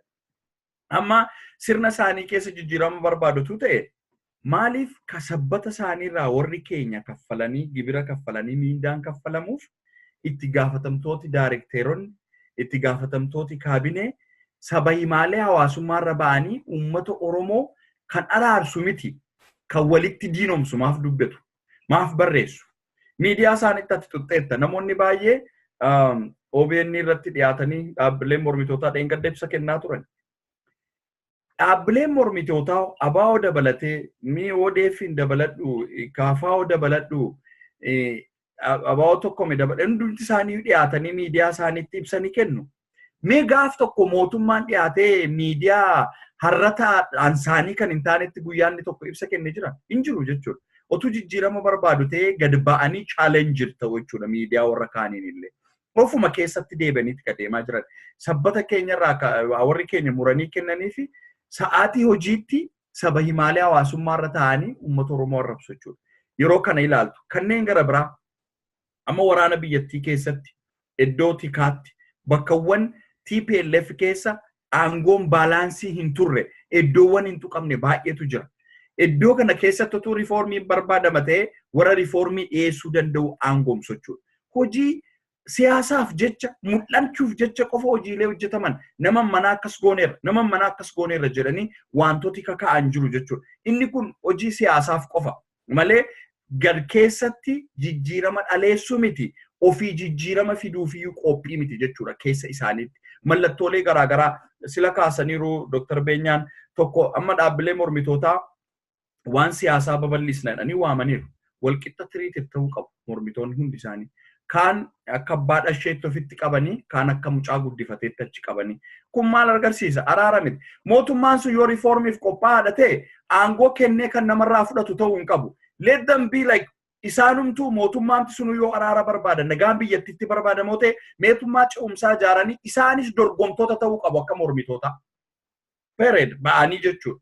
Warra kana qobaatti jechuudha ofii isaanii warra aangoo kennutu hin taane jechuudha. Filannoodha. Filannootti deemna. Karaa nagaa qabsoofna jedhan filannootti deemama yoo ta'e dhaabbanni filannoo geggeessu environmentiin sun niwutiraaliidhaayi. Amma niwutiraalii ta'ee jiraayi. Humni tikaa humni waraanaa niwutiraalii ta'ee jiraayi. Seerri biyyattii judiciary systemiin biyyattii bilisa ta'ee jiraayi. Nama jijjiiruu qofa miti sumsumadha sun. sirnichi caasaan adeemsi imaammanni itti deemamaa jiru jijjiiramaa jiraayi. Akka dubbii bar tokko yeroo tokko na yaadachiisa. Abaawon hin jiru abaawon dhumeeraa jedhanii miidiyaatti ba'anii haasa'u. Baadiyyaa keessa deemanii immoo torban lamaa booda waraana bilisummaa Oromoo utuu inni dhangaa nyaachisuu argine jedhanii qabanii hidhu. Asiin badeera jedhu asiin immoo jiraachuusaa ofuma isaanii ragaatti ba'u jechuudha. Akka kana ta'e gama kanaan qawween faashiniidhaatii nun barbaachisu jedhu. Yoo laalte immoo otuun biyya keessa jiru waraana 50,000 qacaruuf immoo beeksisa baasaa turu. Maaf barbaachisa waraanni sun lolan qabnu Eertiraa wajjinis araara qabna Somaalee keessaa saajaa fixanneerra. Biyyattiin sunoo waraana ollaan qabdu maaf waraanni barbaachise asii of faashiniidha jedhama. Waldhaa jechuudha. Amma bolammaan faa ummati keenya qawween qabnu hin rakkanne an qaama kiyyaan poolisii kora bittinneessaa daangaa gumuzirratti rukkutaman qaamaan lafa isaan itti rukkutaman hospitaala isaan ciisan keessa dhaqee haasofsiiseera qaamaan ofii kiyya jechuudha. Battala iddootti dhahamanitti iddoon kun waraanaafis hin ta'u hamaadha. Iddoo kana teessanii akkamitti lola kana eegaltan isin siluma jedhee gaafannaan bar jedhe ummanni keenya rasaasan qabu poolisiin naannoo rasaasan qabu nu kaartaa 2-3 qabna. Reeffa ijoollee keenyaa yeroo isaan harkisaniif kan arganeetu of aarsaa taana jennee dhufne jedhe. Poolisiin isaaniiyyuu rasaasan qabu. Milishaan isaanii rasaasan qabu. Rasaasa 10 baatee adeema. Yoo dhuguma nagaa waaraa barbaadu ta'e caasaan keessa isaaniiyyuu wanto biraadha. Asii waan biraasaa asii waan biraatu haasa'ama jechuudha. Bilisummaa biyyattiin kun Oromoon gaaffii qaba. Gaaffii kana dhugoomsuuf qarreef qeerroon itti wareegameera. Kana dhugoomsuu irratti nu bira dhaabadhaa jedhanii labsu. Har'a immoo dhageesseetta bilisoomneerraa jedhani. Maal kan Oromoon bilisoome? Bilisummaan maayini? Oromoon gaaffii isaa sana argateeraayi. Kanaaf waan wal dha'u ofiima isaanii guyyaa lamaa booda guyyaa akkuma aktiivistoota keenya jechuudha. Illee baay'ee koot gootee kaastetta isaanis akkasuma guyyaa gara biraa waan biraa sa'u guyyaa gara biraa waan biraa sa'u. Kun maal mul'isaa? Otuu ejjennootiin walgahii guyyaa 17 dawayiin godhetti jijjiirama biyyattiitti finna jedhanii impaayera seenaa silabbu Israa'el kaase waggaa 100 meeqa keessa ciccitaa dhufe seenaa loogummaa qabu keessatti jijjiirama walgahii guyyaa 17 hin dhufu. Namni 17 aarsaa ta'etu kan walgahii kan jijjiiramni dhufuu danda'u. Kanaaf of qopheessoo miti isaaniiyyuu riifoormii sanaa dhaleessuu miti ofii isaaniiyyuu of qopheessoo miti jechuudha. Gaarii Raajee. Dr. Beenya, even tokko Raajiin of qopheessuu jedhe. Yoo kana Dr. Abiyyiin ibsa inni kennu irratti afaan Amaariyyaatiin inni dhaggeeffatee ta'ee, I felt like, what is he talking about? Uummati Itoophiyaan leessoo ammiyaasti beellaatin. Itoophiyaadhaaf kan yaadu, biyya kooti kan jedhee yaadu hin jiru. Hundumtuu gola isaatti kan isaatti qooddate jedheetu yeroo inni haasa'uun argaa jechaadha. Garuu rakkinni kan inni argu Dr. Abiyyootu akkasiin jedhin dura Oromoon maal kan inni fedhe? Fedhiin Oromoon akka inni Itoophiyaawinummaan isaatti hin dhaga'amne kan isa godhu maali? Konseptii sana utuu gadi fageessanii haasa'anii utuu hin ilaalanii akkasittiin nama kategoraayiz gochuun sirrii natti fakkaatu karaa godhanii nagaas buusa jedhee yaadu jechaadha. So maal agarsiisaa even gaaffii Oromoo iyyuu amma isaan obbo Lammaan fa'aa obbo Abiyyi fa'aa amma isaan understandii godhan nagaa gaaffii kaasa jechaadha isaan keessatti. Isaanii fi bilisoomneerra jechuun obbo Lammaan irra kan inni dubbatu Oromoon already bilisoomeera jechuun obbo Lammaan pirezidentii Oromiyaa ta'ee Dr. Abiyyi immoo muummicha ministeeraa Itoophiyaa ta'uu miti gaaffiin Oromoo. Adda bilisummaa Oromoo illee na ta'e. Amma gaaffiin Oromoo hin deebifneefitti aangoo qabatanii taa'uun uummati Oromoo gaaffii kaasuu qabachaa. Gaaffii mirgaati, gaaffii eenyummaati gaaffiin Oromoon kaasu. Malee gaaffii Dr. Abiyyi Piraayim Ministeerii ta'uu miti. Dura maaliifiti uummati kun akkasitti fiidii godha jedhanii hubachuun irraan turte. Fedhii uummataa fi wanti Dr. Abiyyi fa'aa yaadanii fi wanti uummati yaadu waan gargar fagaataa deemee natti fakkaata meeqa bilaan. Obbo Salamoon, akkaataatti poolitikaan biyya sanaa deemu beektee biyya sana keessatti muuxannoon akkasiin jiru yeroo tokko isarnaan arguuf yaala. Yeroo tokko immoo jarri kun pilaanetii biraarraa dhufan immoo maal jedhee na gaddisiisa. Maal jechuu barbaadeen? dhumarratti beektee Itoophiyaa sana yoo faarsayyuu barbaadani Oromoo miidhuun isaanitti hin jiru. Oromoo keessaati filatamu yoo filatamu ta'e. Warri na filu maal barbaadaa? Wanni warri bakka kana naa kenne maal barbaadaa jedhaniif haa gaafachuun isaanitti ture. Isaan garuu back of their mind kan isaan beekanii filamanii akka dhufne sana ni beeku beektee sanduuqa sana otoon filamanii kanan beeku keessaanii keessatti. Kanarraa kan kaa'ame filamnee dhufne uummanni maalirraa eega jechuu sana sammuu isaanii keessaa hoggaa dhabu si gaddisiisa. Isa darbe miti isa boruufis yaaddahan jiranii jechuudha beektee yoo barbaade ammas immoo deebi'ee dhufaa type. Filmaataan ni jedhamu sun iyyuu abdii isaa abdii dhabeessa taasisa beektee haasaan kun.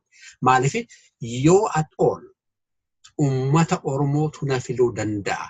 Uummata Oromootu sagalee naa kennuu danda'a osoo jedhanii yaadu ta'e uummanni Oromoo sun maal barbaadaa jedhaniif gaafachuun isaatti jira. Waa Itoophiyaa haasa'u Itoophiyaan the old Itoophiyaa ishee nama reebdu, ishee nama jeestu, ishee qeetii nama baastu, ishee maqaa namaa jijjiirtu, ishee afaan namaa jijjiirtu sanatti beeka uummanni Oromoo.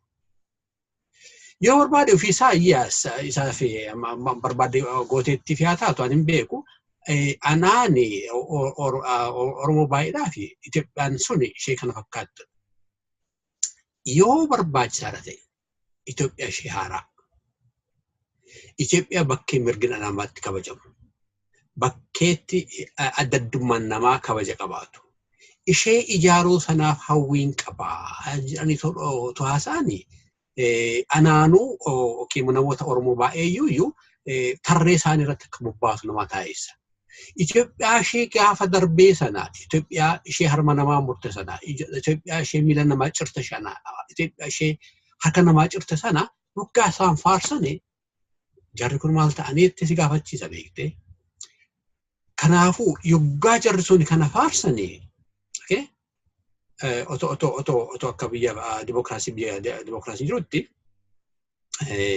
uummanni na filu suni maalirraa eega jedhanii gaafatu. Amma garuu uummanni na filuu danda'u suni maalirraa eegaa jechaa jiranii. Yoggaa uummanni Oromoo qeessaarraa buqqa'u kanaaf yoo hangodhanillee dhaban achi bira dhaqanii wayyoo yaabboloota koo jabaadhaa wal jajjabeessaa jedhanii bakka sanatti argamuullee mul'atani. Uummanni Oromoo baharraa waggaa miliyoonii tokko buqqa'u karaa lixaa har'asuma har'aa kana waggaa halagaan itti bobba'ee jiru kana fiizikaalii dhaqanii uummata warra qeerraa buqqa'e sana wajjiniitiin tattaafadhaa jajjabaadhaa wal jajjabeessaa jechuurra I was surprised har'a Shaashamanee taa'ee haasa'uu isaa waggaan arge. Kamtu dursa uummata saqeerraa buqqa'e sana yoo hanqodhuufillee dadhabe jajjabaadhaa wal jajjabeessaa warra kaanis jechuurra uummata walitti baasee Shaashamanee irratti I don't think this priority. Garuu isaaniidhaaf priority sanatu hin jiru beektee. Duraan duttee kaaseen ture. Jijjiirama han jedhu konseptii jijjiiramaadhaaf sammuu isaanii keessatti kaasan malee jijjiiramni maal akka ta'e ofii isaanii hubatanii hin jiran. Yeroo baay'ee sistemni tokko ofii isaa of hin jijjiiru yoo dirqame malee. Jijjiirama finna jedhan malee jijjiiramuu sana ofuma isaanii keessatti baay'een isaanii of keessaan qaban. Yaaduma isaa of keessan qaban. Han sammuu isaaniitti sataldee ta'ee jiru ilaalshuma wayyaanummaa sana.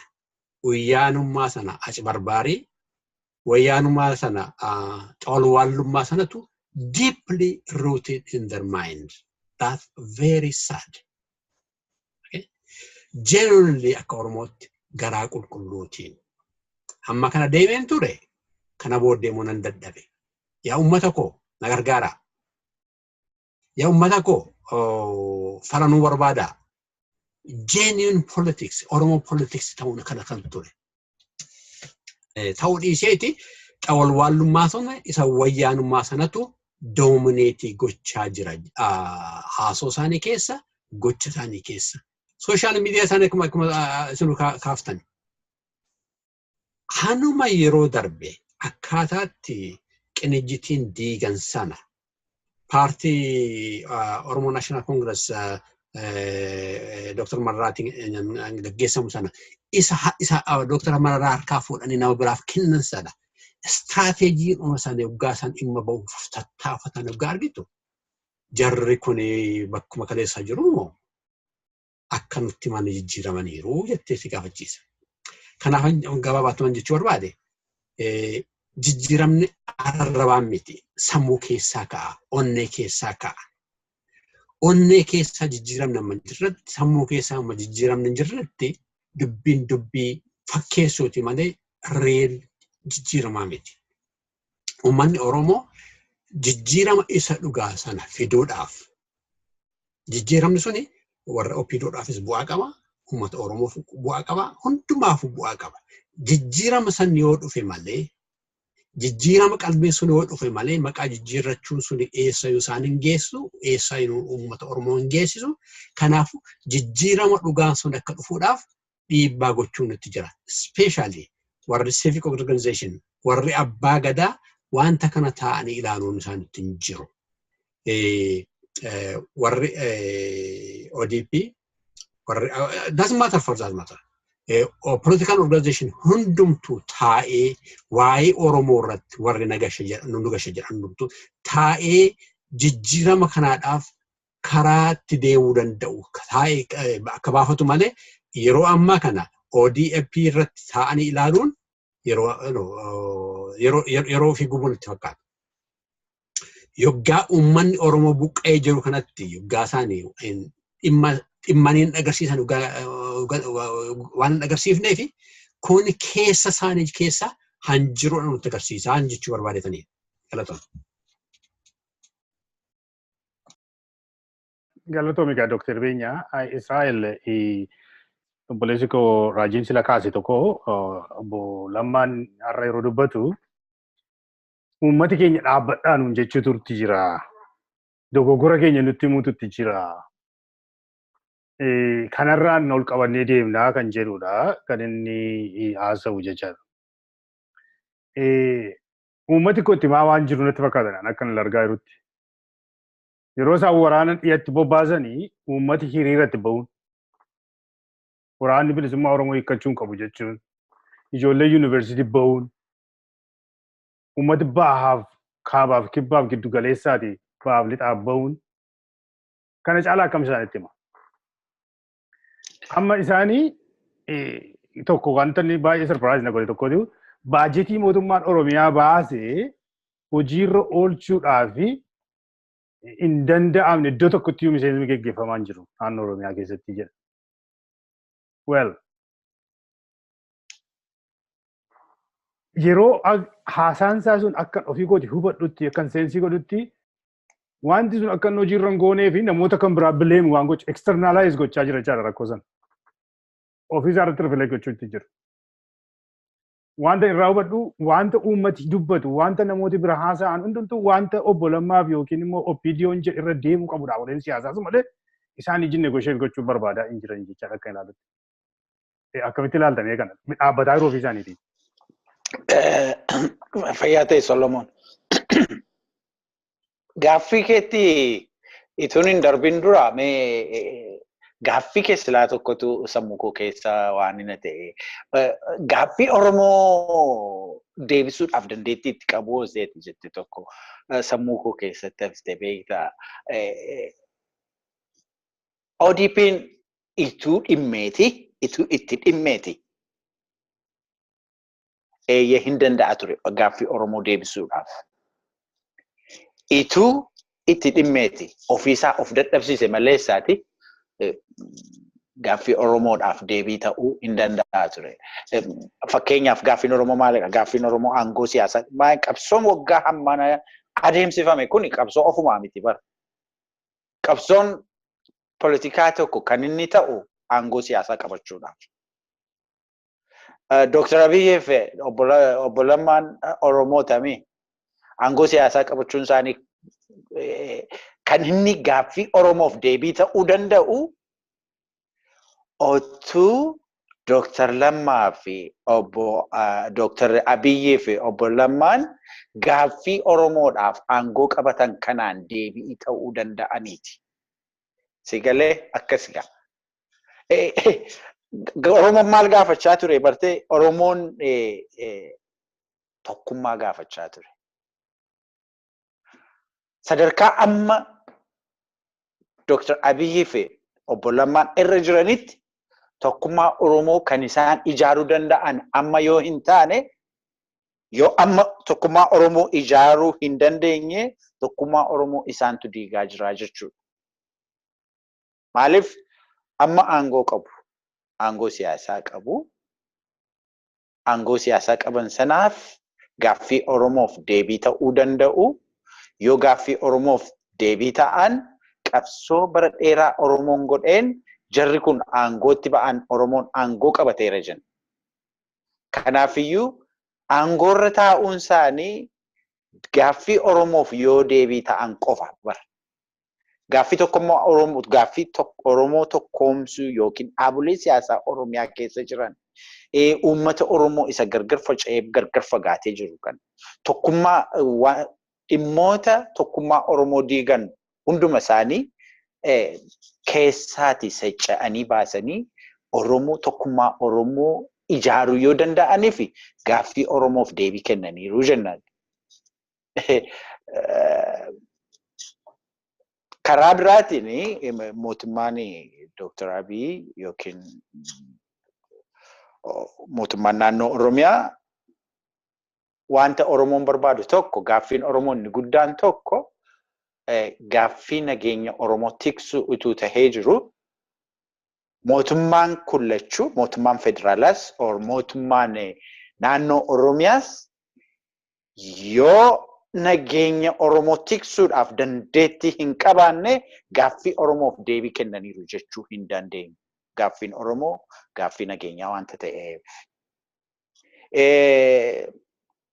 Maaltu jira Oromoo keessa amma ni ilaaltaa bakka baay'eetti jeequmsa jira miti.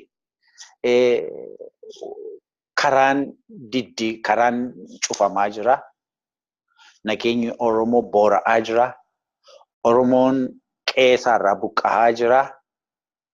So kana hundumaaf deebii kennuu ituu danda'anii yoo of teellaa deebi'aniiru ta'ee fi jarri kun gaaffii Oromoodhaaf deebii kennaa waan ta'e hin jirreef gaaffiin Oromoo hin deebine jechuudha. Kanaafiyyuu aangoorra taa'uun isaanii faayidaan isaa hamma gaaffii Oromoof deebii hin laannetti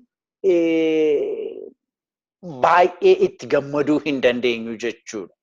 Oromoon akka Oromootti aangoo siyaasaatu nu harka jira jechuudhaa fi gaaffii keenya deebi'uu qabaaf. Amma waan nageenyi boora'eef wanta karaan citeef social services biyya Oromoo keessatti manni barnoota akkana gaarii hin jiru. Dubartii deessuun fiigichaan hospitaala gahuu hin dandeessu. Karaan cufameera, jeequmsi jira.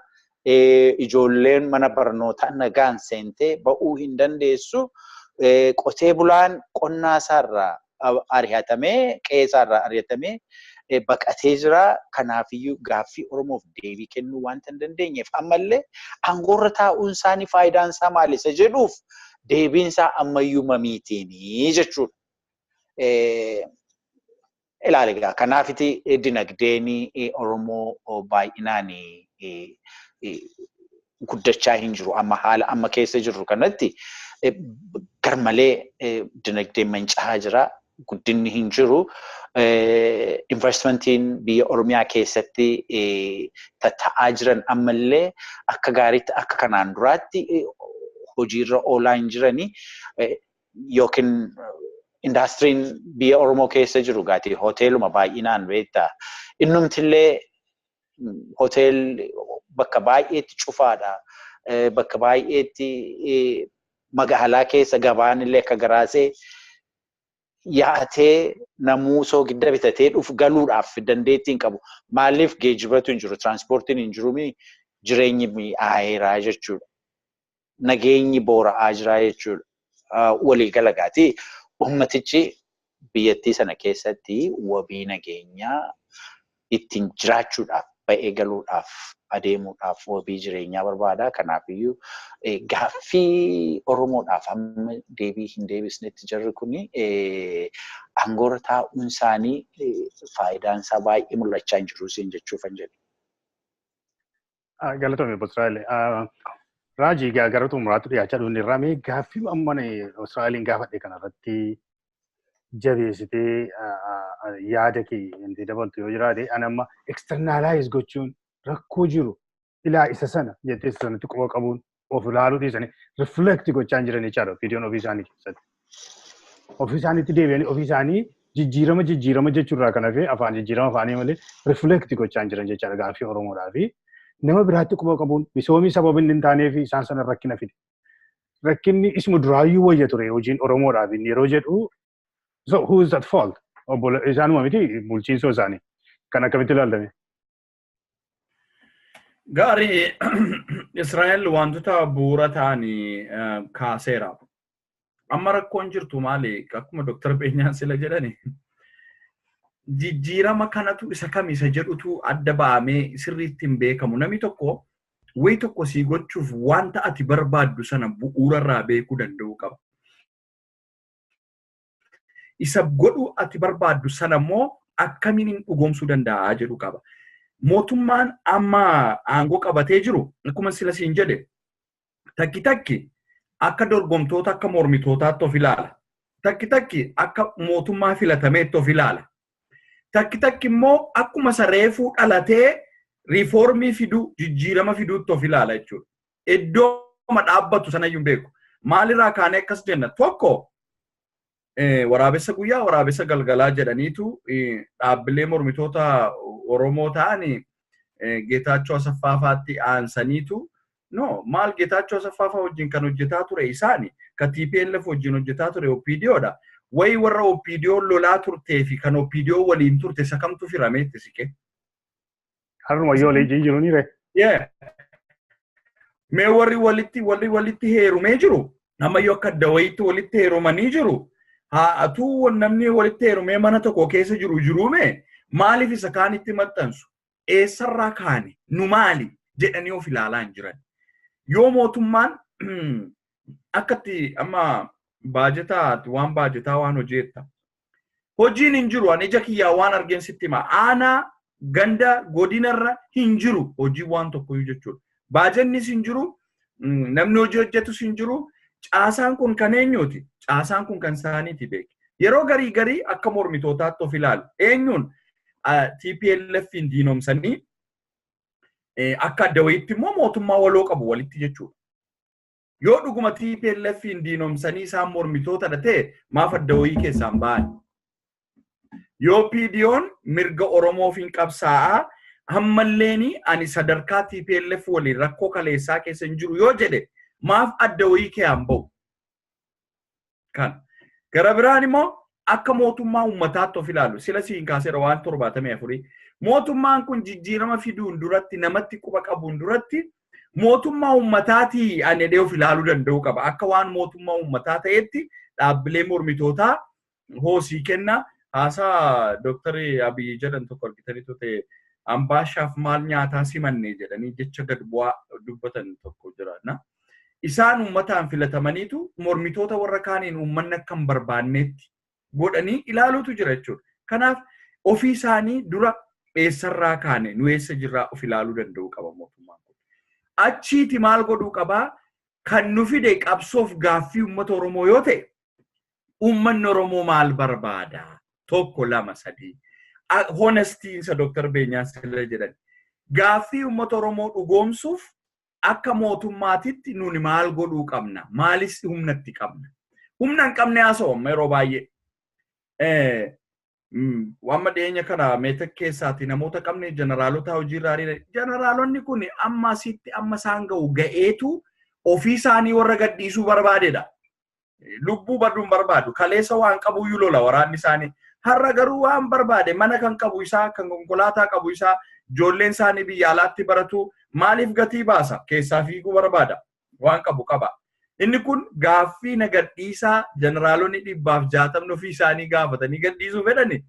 Akka aangoo qabaatee irratti tarkaanfii fudhatee dubbata. Akka aangoo hin qabne immoo kan mul'isu biyya kam keessatti waraanni 280 hidhatee masaraa mootummaa dhaqa otuu humna of keessaa qabu ta'e. Gaafa sana guyyaa gaafa duraa miidiyaa isaaniitiin rakkoo akka hin jirretti kaasan. Gaafa mana marii irratti muummichi ministeeraa ibsan fonqolchaaf rakkoo buumuuf akka deemame ofii isaanii konfees godhanii dubbatan. Yeroo garii waan humnatti hin qabne akka humnatti qabaniittis kakaasan jira. Inni itti dhumarratti kaaste warra kaan bileem gochuu. Eenyuun bileem godhume amma nuni baajata akkatti sochoosnu dhabne maal akkas goon dhabne bar ilma Oromoo ta'ee dhalatee karaan saba isaaf akka hin baane. Uummanni hojii dhabdummaa namni afaan kaaseen dubbatu miidiyaa kamitti hojii dhabdummaa biyyattii sana keessa jiru yoo argite garuu boqqolloo karaa irratti affeelamu nyaachuuf warri waggaa 5 waggaa 6 yuunivarsiitii ilmaan qotee bulaa baratanii fixan tarree galan yeroo dhaabbatan himimmaan buusta jechuudha. Hojii dhabdummaa. Isa kana taa'anii waal gochuun kan eenyuti? Kan mormitootaa miti. Akka mootummaattis of ilaalaa kan hin jedhe kanaafi waliigalteen akka hiikamu nagaan biyyattii keessatti akka bu'u mootummaan infertile environment create gochuun dirqama isaati. Yeroo tokko akka mootummaatti immoo of ilaalan. Yeroo tokko akka uummataan filatamanitti of ilaalu jechuudha. Kanaafidha gaaffii Oromoon gaafate maali? Gaaffii bu'uuraa Dr. Beenyaan sila kaasaniiru. Aangomuun siyaasaa akkuma Israa'elitti dabale. Aangomuun siyaasaa jechuun namoonni Oromoo ta'an aangootti dhufanii bari mootummaa fiudaalaa kaasee jabana Minilikii Oromoo cabsirraa kaasee beeki aangoowwan gurguddoon sirna sana keessatti turan Oromoota yoo dhaloota. Garuu sirni suni kan miidhaa ture. Sirnichatu jijjiiramuu qaba. Akkan sila kaase sirni imaammanni ittiin Oromoon jijjiiramni biyyattii keessatti deemamaa jiru. Kanis immoo amma deemamuu dhabuu isaa miti kanaan na yaaddessu akka sabaatti kan yaadda'uu qabnu. Wiilingiin jijjiirama sanaa fiduuf tattaafachuutu hin jiru. Abdiitu hin jiru. Abdiin jijjiiramaa hin jiru. Isa kana irratti dura dhaabbatee of ilaaluu danda'uu qaba. Tarkaanfannaatu jira. Amma waan Oromoo mootummaa federaalamaaf xiyyeeffannoon kennu kan jennee sila kaasaa turre akkasaa waan Oromoo kan fixani gaafa aangoo PRDF keessatti yookiin adda wayii keessatti aangoo olaanaa fudhatan waa'een Oromoo achumatti dhaabate maqaa Oromoo dubbachuu kan dhiisan jalqaba mudama muummicha ministeeraa Maqalee dhaqanii haasa'amerraa kaasee waan Oromoon dubbatamne deesi. Maaliif adda wayii keessatti akka humna godhatan Oromoon isaanii qabsaa'eeran barbaachisu jechuudha. Ittaanee kan ture dhimma Itoophiyaadha. Itoophiyaummaatu lallabamaa ture saboota biraa hawwachuudhaaf jechuudha. Amma irra darbamee maaltu deemamaa jira? Gaanfa Afrikaa dhuunfachuuf dhimmi Eertiraaf dhimmi Somaaliyaa, dhimmi Sudaan kibbaa akka dubbii ijootti ta'eetu isa san hojjetaa jira mootummaan federaalaa. They don't care waa'ee Oromoo. Oromoon isaan aangomsuuf ga'eera bakka kan isaa achitti dhaabateera ka. Otuu isaa dhimmamu ta'e Walaayitaa keessatti guyyaa lamaaf gaafa okkarrii dhalatu muummichi ministeeraa qaamaan deeman. Uummanni keenya cinaaksan kibba bahaarraa miiliyoonaan lakkaa'ame har'a Beenishaangul Gumuz keessatti yeroo namni keenya nama Oromoo mitiiti. Caasaan mataa isaanii, caasaan isaanii poolisiin yeroo itti lubbuu isaa dhabaa jirutti gad ba'anii dhaqanii dubbanne. Kana jechuun uummanni Oromooyyuu waan inni barbaadu gochuufi miti, waan inni barbaaduyyuu beekaa hin jirani. Kanaaf riifoormii dhiyeessuu miti. Ofii isaanii riifoormiif qophaa'uu miti. Garuu wanti nu jedhuu qabnu bileemii qofaa miti. Amma sinjige malee hin dhangalaane. Dhaabbatee of ilaalee fertaayilii jiru kana environmentii kana create godhee mormitoota wajjin dhaabbatee of ilaalee uummanni Oromoo maal barbaada. Eenyutti immoo kana gochuu danda'a. Ruulii tokkotu jira mana poolisii keessatti leebaan baleebaa kan jedhan yoo ofii kee dadhabdu leebaan baleebaa kan jedhan. Mootummaan sun kan godhaa jiru kaleessa rukkutamaa tureetu har'a immoo mormituu tokko rukkuchiiseetu Noorzi Kooriyaaf Saawus Kooriyaa godhee umrii isaa dheereffachaa jira jechuudha. Isa kana irratti mormitoonni illee dammaquu danda'u qabu. Anaan har'a inni boor dhaaba biraa dhabamsiisuuf na hojjechiisaa jiru boor anaan immoo na dhabamsiisa jechuudha. Isa kana immoo 1970 irraa barachuu hin danda'amu. Yeroo sadad macaat Me'isoon jedhamee Ihaappaa jedhamee yeroo paartii tokko rukuchiisaa wanti dhalate jira jechuudha. Ammas xaba sanatu xabatamaa jira. Kanaaf isa kanarratti riifoormiin barbaachisu ammas hin jige malee dhangalaane dhaabbileen mormitootaa uummanni Oromoo akkatti qorrarraa fudhatu godhanii gaaffii Oromoon gaafatu sana gattaa'ee mootummaan kun sirnaan of ilaalee caasaasaa imaammata sakaallaa ta'ee jiru riifoormii fiduu danda'a. Akkuma jedhame sila Itoophiyaa kaleessaa utuu hin taane warri sirna kaleessaa deebisuuf dhaadatanis baay'ee waan jiraniif dhaloonni sirna kaleessaa sana deebi'ee baatu jira jedhee yaadu. Isa sana Itoophiyaa kaleessaa utuu hin taane Itoophiyaa haaraa gaaffiin Oromoo keessatti deebuu danda'u ijaaruu irratti hojjechuun danda'ama. Ammaaf garuu riifoormiin jiru kun kabeebsaadha jedhee ilaala hangama kiyya. Galatoomi Raajii.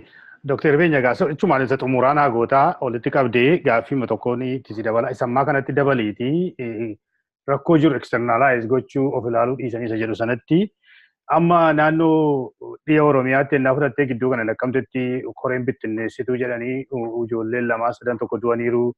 Naannoo beekiitti iddoo akkasii ijoolleen du'aa jiranii ammallee waraanni banamee iddoo garaagaraatti madaa'anii kan rakkinni irra gahaa jiru jechaadha. Karaa isa qorri Beneeshaangul godhan malee karaa waraana mootummaati. Warra karaa Somaaleetiin yeroo darbe du'aa turan ijoollee keenyatti namicha abdii illee akka godhe jechaa turre. Warra isa dura tun immoo yaada hiwaata akka godhe jennee bileemii gochaa turre jechaadha. Isa kana immoo Dooktar Abiyyi jechaadha kan waraana ajaje. Akka bulammaan yeroo darbe walgahii irratti dubbatetti federaalatu mootummaa federaalaa labsiisaan labsan kan jedhu suni isaantu waraana labse jechaadha.